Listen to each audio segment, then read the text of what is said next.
పాలకొల్లు కల్తీ మద్యం ఏమడుతుంది? పోనీ ఏలూరులో పట్టుబడ్డ కల్తీ మద్యం ఎవరిది? పోయి వాళ్ళకు కూడా ఆఫ్రికా లింకులు లేవు కదా. పోనీ అమలాపురంలో పట్టుబడ్డ కల్తీ మద్యం ఎవరిది?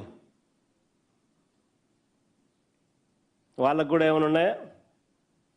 పోనీ అనకాపల్లి పరవాడలో నేను చూపించిన ప్రతి చోట వీళ్ళే మ్యానుఫ్యాక్చర్ చేస్తున్నారు లిక్కర్ని అంతా. అనకాపల్లి పరవాడలో పట్టుబడ్డ ఆయన పేరు ఏం పేరు?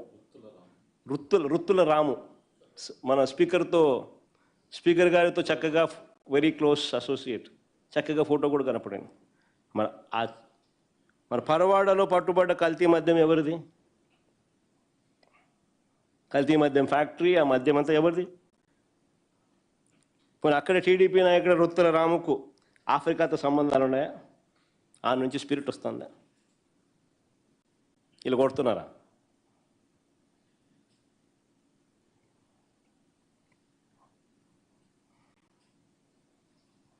పోనీ ఏలూరు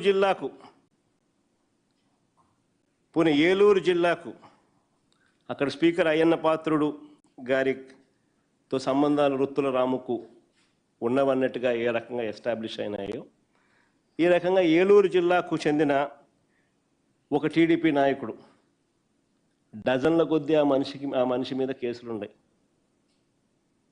ఎంత గొప్ప నాయకుడు అంటే ఆయన ఎవరిని పడితే ఆయన తిడతాడు, కొడతాడు.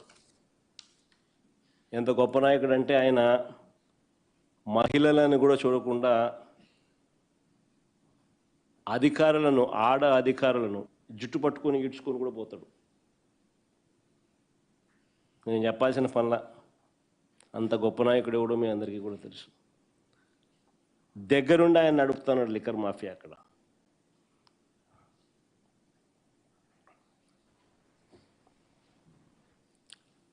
ప్రభుత్వంలో ఉన్న మరో ప్యాకెట్ కింగ్, అది కూడా నేను చెప్పాల్సిన పనుల. టీడీపీ నాయకుడు రేపల్ల నుంచి ప్యాకెట్ కింగ్ అంటే ఎవరో మీ అందరికీ తెలిసిందే.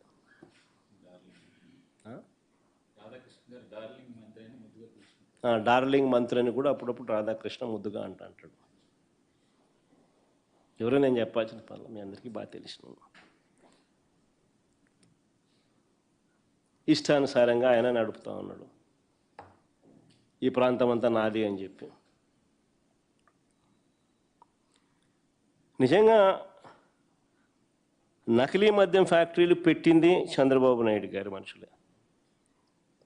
నకిలీ మద్యాన్ని తయారు చేసి తమ మాఫియాలో భాగమైన ప్రైవేట్ లిక్కర్ షాపులకు సప్లై చేసేది చంద్రబాబు నాయుడు గారి మనుషులే.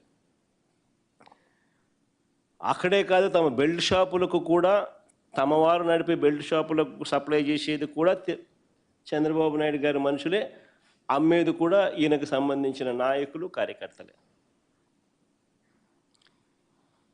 సిబిఐ విచారణ చేస్తే ఈ మొత్తం వ్యవహారములో ఉన్న మూలాలు బయటకు వస్తాయి.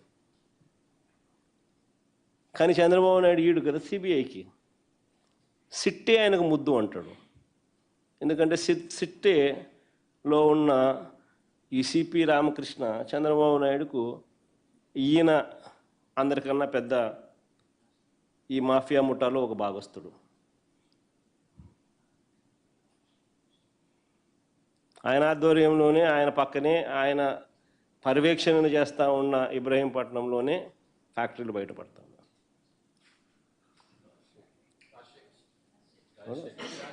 సిపి రాజశేఖర్ అంట కనపడతా ఉంది. ఆయనకు సిట్టే ముద్దు. ఎందుకంటే డైవర్ట్ చేయాలి కదా మన టాపిక్లన్నీ డైవర్ట్ చేయాలి అని అంటే, తప్పుడు ప్రచారాలు చేయాలి అని అంటే, ఇలాంటి వాళ్ళు ఎవరైతే సిండికేట్లో భాగస్వాములుగా ఉన్నారో వాళ్ళ చేతుల్లో అధికారం ఉండాలి కదా. మరో డైవర్షన్ ఏమిటంటే, ఇది ఇంకా ఆశ్చర్యకర విషయం, ఇది భలే వెరైటీ డైవర్షన్ చంద్రబాబు నాయుడు చేస్తూ ఉండేది. ఇకపై లిక్కర్ అమ్మేటప్పుడు క్యూఆర్ కోడ్ స్కాన్ చేయాలంటూ రాష్ట్ర ప్రభుత్వం జారీ చేసిన ఉత్తర్వులు. ఇకపై లిక్కర్ అమ్మేటప్పుడు క్యూఆర్ కోడ్ స్కాన్ చేసి అమ్మాలనంటూ రాష్ట్ర ప్రభుత్వం